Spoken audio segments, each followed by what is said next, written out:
Hello students, આજે આપણે 12th science mathematics chapter 2 પ્રક્રિયાનો સ્વાધ્યાય એનો પાર્ટ 10 એટલે કે લેક્ચર નંબર 10. તો એમાં ગયા લેક્ચરમાં આપણે 12th એક્ઝામ્પલ કમ્પ્લીટ કર્યો હતો. તો આ લેક્ચરમાં આપણે 13 એક્ઝામ્પલ જે છે એ સ્ટાર્ટ કરીએ છીએ. તો 13 એક્ઝામ્પલ જે છે એનો ક્વેશ્ચન તમે સ્ક્રીન ઉપર જોઈ શકો છો. 2 tan inverse of cos x is equal to tan inverse of 2 cosec x. આ જે સમીકરણ આપ્યું છે આ સમીકરણ ઉકેલવાનું છે. તો અહીંયા જે આપ્યું છે એને આપણે આ રીતે લખીએ. પહેલા જે સમીકરણ આપ્યું છે એને લખીએ પહેલા. તો 2 tan inverse of cos x is equal to tan inverse of 2 cosec x. હવે આ બાજુ જોઈએ તો આ જે 2 tan inverse cos x જે છે જે આપણને ડાબી બાજુ આપ્યા છે એને આપણે આમ લખી શકીએ tan inverse of cos x plus tan inverse of cos x. આ રીતે છૂટા પડી શકીએ. જે જમણી બાજુનું પદ છે એને આપણે એમ લખીએ એટલે tan inverse of 2 cosec x આ રીતે થશે. હવે અહીંયા જે ડાબી બાજુ જે આ પદ આપ્યું છે આ પદમાં આપણે tan inverse x plus y નું સૂત્ર લગાડીએ છીએ.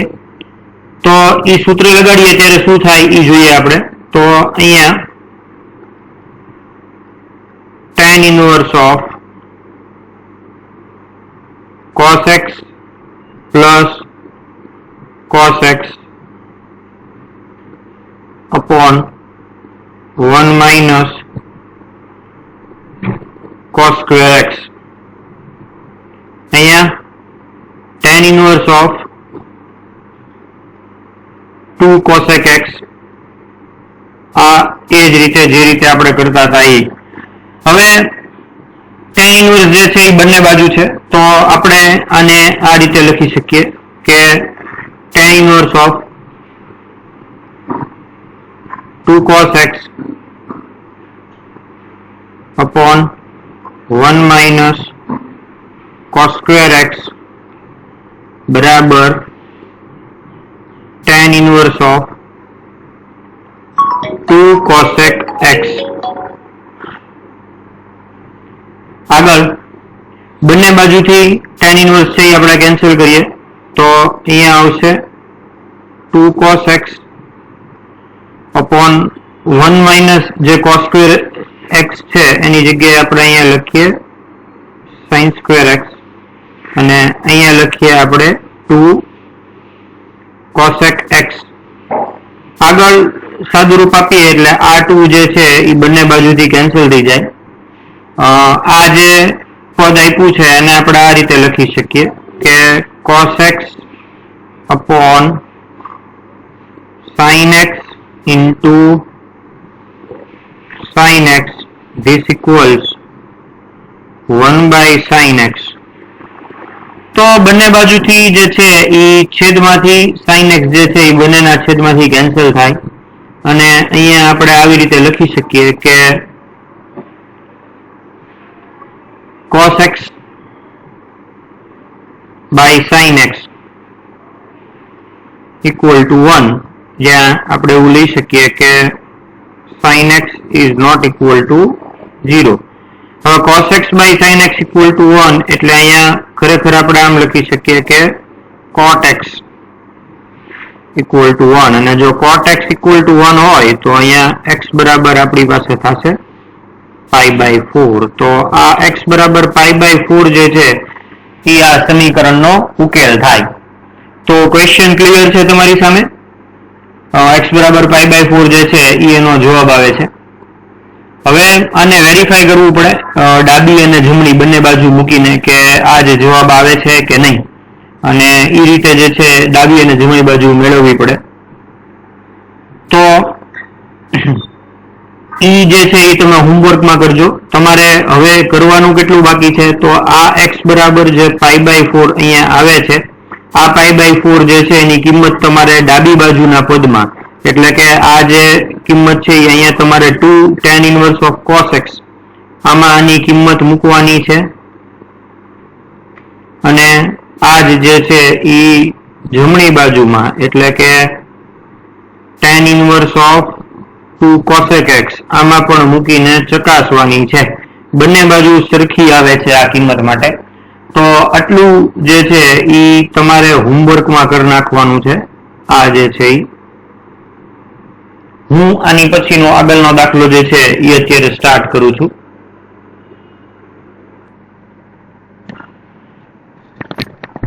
ઓકે સ્ટુડન્ટ્સ, તો ક્વેશ્ચન નંબર 14. ક્વેશ્ચન નંબર 14 માં અહીંયા આપણને એવી ઇન્સ્ટ્રક્શન આપી છે કે tan inverse 1 - x upon tan inverse 1 + x બરાબર 1/2 tan inverse x જ્યાં x > 0. તો આ સમીકરણ છે એને ઉકેલવાનું છે. તમને ખબર છે સમીકરણ ઉકેલે એટલે x ની કિંમત અહીંયા જે છે એ ગણવાની હોય. તો સૌથી પહેલા અહીંયા જે સમીકરણ આપ્યું છે એને આપણે લખીએ. તો tan inverse 1 - x upon 1 + x આ અહીંયા આપેલા છે. અહીંયા 1/2 tan inverse x આ અહીંયા આપેલા છે. હવે આને જોઈએ તો આને આપણે સૂત્ર પ્રમાણે ગોઠવીએ તો આ જે પદ છે એને આપણે આ રીતે લખી શકીએ કે tan inverse 1 minus tan inverse x બરાબર 1/2 tan inverse x.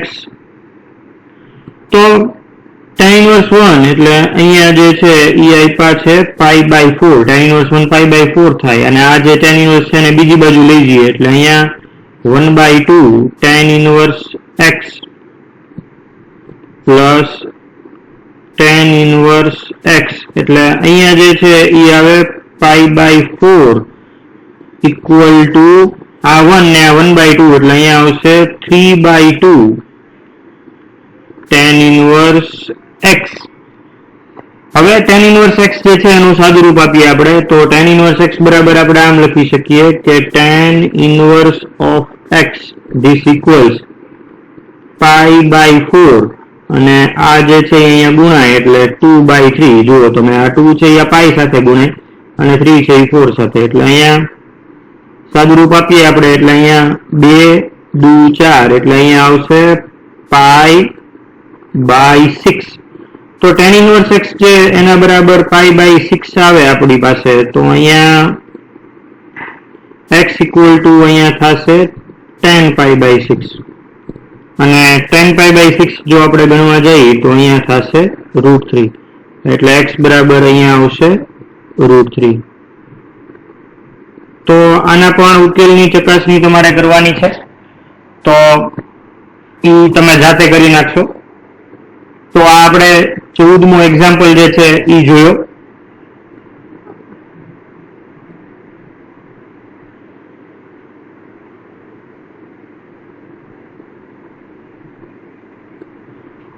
હવે કેટલાક ઉદાહરણના દાખલા જોઈએ. ઓકે સ્ટુડન્ટ્સ, તો અત્યારે આપણે ઉદાહરણ નંબર 10 જે છે એ સ્ટાર્ટ કરીએ છીએ. ઉદાહરણ નંબર 10.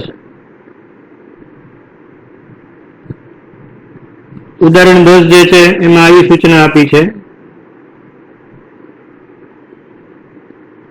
કે સાબિત કરો કે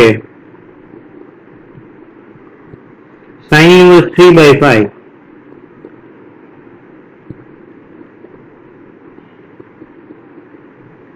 minus sin inverse 8/17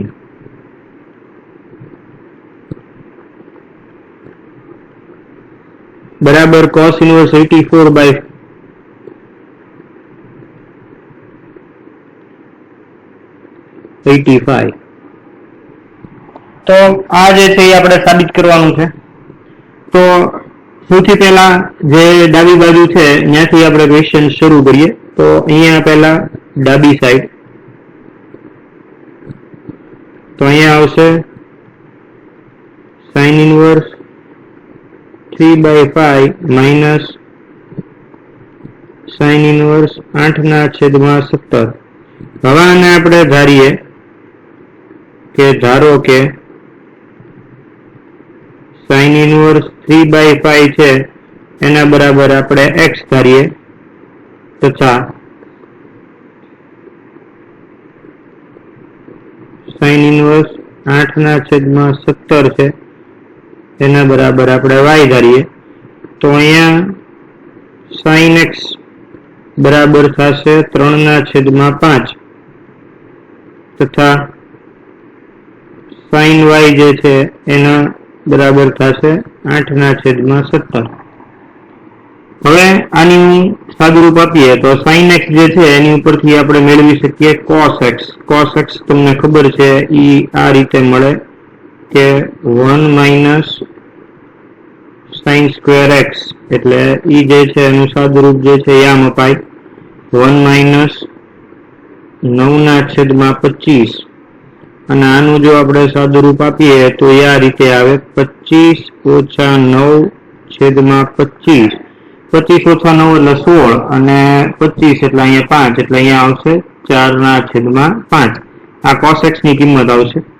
એવી જ રીતે જો આપણે cos y મેળવીએ તો cos y બરાબર 1 - sin square y એટલે અહીંયા આવશે 1 - 64/289 અને જો આનું તમે સાદુરૂપ આપવા જાઓ તો 289 - 64/289 અને આનું જો આગળ આપણે સાદુરૂપ આપીએ તો એનું સાદુરૂપ આવશે 15/17.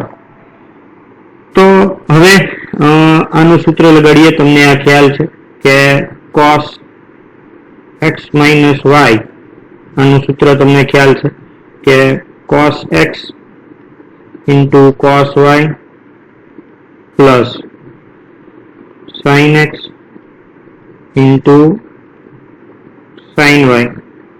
આના બરાબર આપણે સાદુરૂપ આપીએ તો અહીંયા આવશે 4/5 આવશે. સોરી, અહીંયા 4/5 આવશે.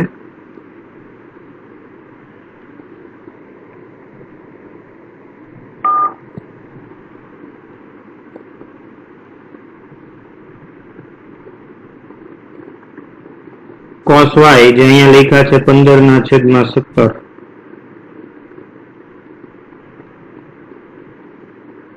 પ્લસ sin x એટલે અહીંયા આવશે 3/5 અને sin y એટલે અહીંયા લખ્યા છે 8/17. તો આનું આપણે સાદુરૂપ આપીએ તો જવાબ આવશે 15 ચોક 60 એટલે કે અહીંયા આવશે 60/85. 8 તેરી 24/85 સાદુરૂપ આપીએ એટલે જવાબ આવશે 84/85. તો આની ઉપરથી આપણે એવું કહી શકીએ કે cos of x - y બરાબર 84/85. તો x - y બરાબર cos inverse of 84/85. હવે x જે છે એની કિંમત જુઓ તો અહીંયા આપણે ધારી છે જો આ, અને આ જે છે એ y ની કિંમત છે. તો x બરાબર sin inverse 3/5 એટલે અહીંયા આપણે આમ લખી શકીએ કે sin inverse 3/5 minus sin inverse 8/17 બરાબર cos inverse. તો અહીંયા જે છે એ આપણે સાબિત કરી નાખ્યું છે જમણી બાજુ. તો આ એક્ઝામ્પલમાં આપણે આટલું રાખીએ. આગળ પછી જોઈએ ઉદાહરણ નંબર 11. ઉદાહરણ નંબર 11 નો ક્વેશ્ચન જોઈએ.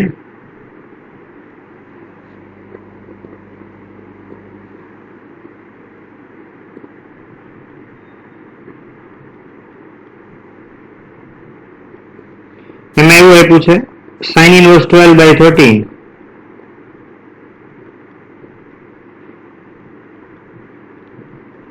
plus cos inverse 4/5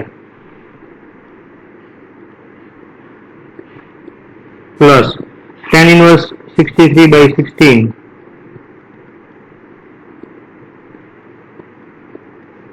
એના બરાબર પાઈ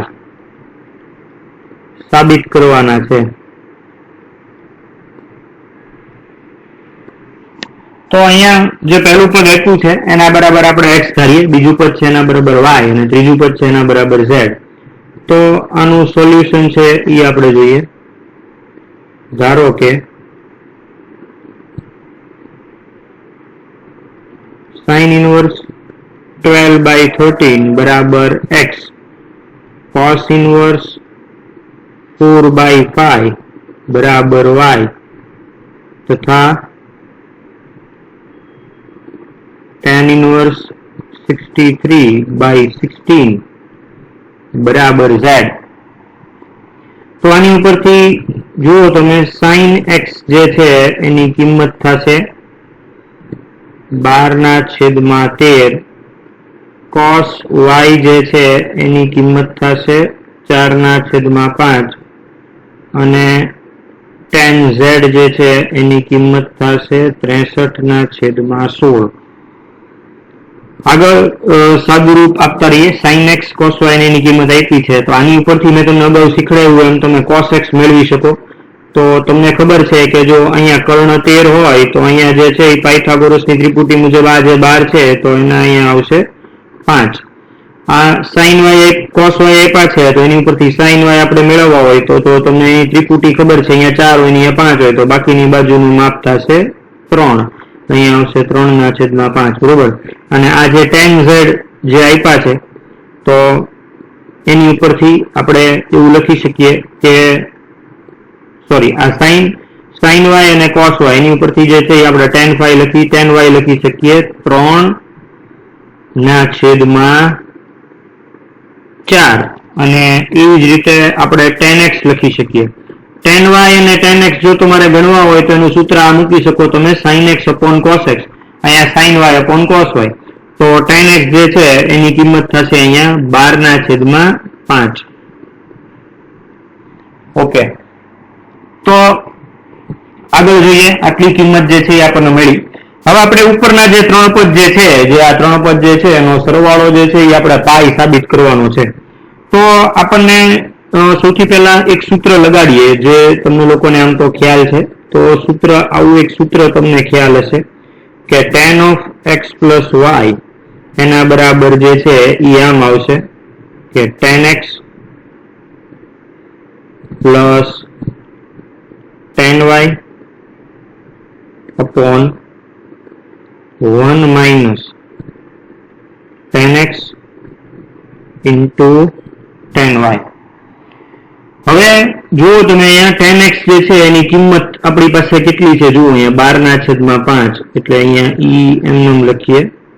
tan y જે છે એની કિંમત અહીંયા આપી છે 3/4. આગળ 1 minus tan x એટલે અહીંયા આપ્યા છે 12/5 અને tan y એટલે અહીંયા આપ્યા છે 3/4. આનું તમે લસા લઈને જ્યારે સાદુરૂપ આપશો એટલે આનો જે છે એ જવાબ આવશે -63/16. એટલે આપણે એવું કહી શકીએ કે tan of x plus y બરાબર -63/16 આવો જે છે એનો જવાબ આવે.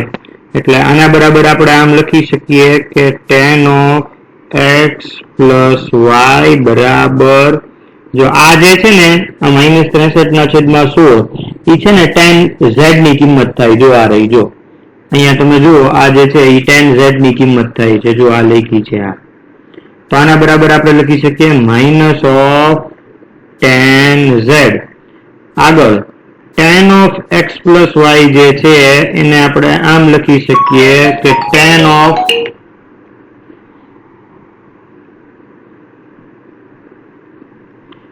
of pi minus z.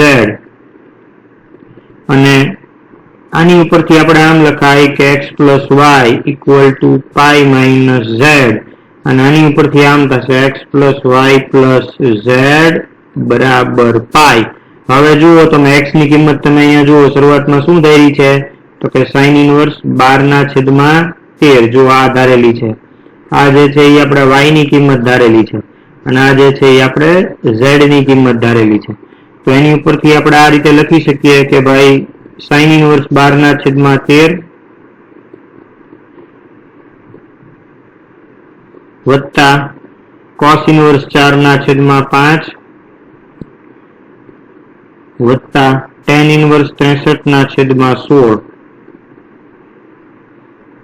એના બરાબર પાઈ. તો આ જે આપણે કરવું છે એ જુઓ તમે અહીંયા સાબિત થઈ ગયું છે.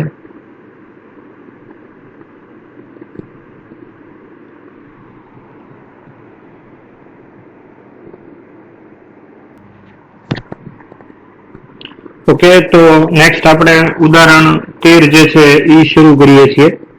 તો ઉદાહરણ 13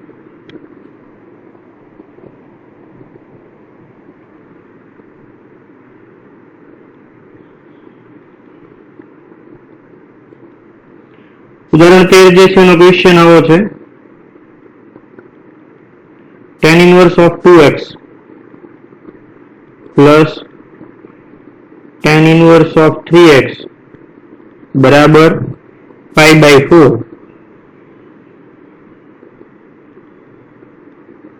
તો આ સમીકરણ જે છે એને ઉકેલવાનું છે. તો સાદુરૂપ આપીએ સૌથી પહેલા. તો અહીંયા તો પહેલા tan inverse નું સૂત્ર જ લાગશે, એટલે આનું જે સોલ્યુશન છે એની માટે પહેલા tan inverse of 2x plus tan inverse of 3x બરાબર pi/4 જે છે એ એમનેમ રાખવાના છે. આને આપણે આવી રીતે લખી શકીએ tan inverse of 2x plus 3x upon 1 minus 2x into 3x બરાબર pi/4. આગળ આનું સાદુરૂપ આપીએ એટલે આમ આવશે 5x upon 1 minus 6x square બરાબર અહીંયા આવશે 10 pi/4 equal to આવશે 1, એટલે અહીંયા આવશે 5x બરાબર 1 minus 6x square. હવે અહીંયા જોઈએ આપણે તો 6x square minus 5x sorry આ 6x square આમ જાય એટલે પ્લસ થઈ જશે, 5x તો પ્લસ જ રહેશે, -1 equal to 0. આના ભાગ પાડીએ એટલે 6x square plus 6x minus x minus 1 equal to 0. અહીંથી આપણે 6x કોમન કાઢીએ એટલે અહીંથી રહેશે x minus 1, અહીંથી -1 કોમન કાઢીએ એટલે અહીંથી x minus 1 equal to 0. અહીંયા આવશે x minus 1 ને અહીંયા આવશે 6x minus 1 equal to 0. અહીંથી બે ઉકેલ આવે, x minus 1 બરાબર 0 અથવા 6x minus 1 બરાબર 0. એટલે અહીંયા જવાબમાં આવશે x બરાબર 1 અથવા તો 6x equal to 1. એટલે અહીંયા આવશે x બરાબર 1/6. હવે આ ઉકેલ જે છે એ તમારે ચકાસવો પડશે. આ ઉકેલની કિંમત જે છે એ તમારે મૂકવી પડશે ઉપરના સમીકરણમાં. ઉકેલની કિંમત તમે જ્યારે મૂકશો ત્યારે x બરાબર -1 જે છે x બરાબર 1 જે છે એ સમીકરણનું સમાધાન નહીં કરે.